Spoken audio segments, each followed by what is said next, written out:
Mas matalino, mas hindi magagalitin. So kahit ang dami-dami mong degrees, pinag-aralan, ang taas-taas, pero ang dali mong magalit, mangmang ka. According to Proverbs 14:29. Bakit ka mangmang? Ang dami mo lang information na alam, pero hindi mo alam i-apply. Ginagamit mo sa pagkakataong mapapaaway ka, mapapasama ka. Tumangmang ka rin. Even though you are well-informed, you are not wise.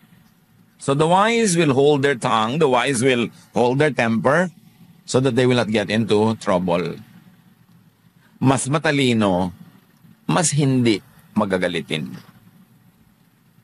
Yung iba kasi pag matalino, pag edukado, pag marami ng alam, akala nila entitled na silang laging magalit kasi sila yung marunong eh. Therefore, they have the entitlement. No, baligtad.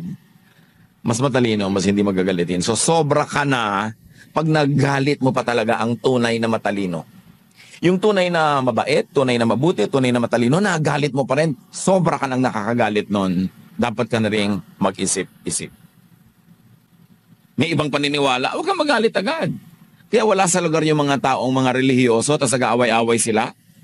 Ang kanilang sinasabi, pinipilit nilang hanapin ng Diyos, ang katotohanan. Pero on the ground, nagbabakbakan sila. It disqualifies you from finding God. Kasi yung pamamaraan na naninira, nagsisiraan, nag-aaway-aaway, nagbabangayan, malayong-malayo niyan na makita ang Diyos. Na makilala ang kapayapaan, katahimikan, pag-ibig ng Diyos.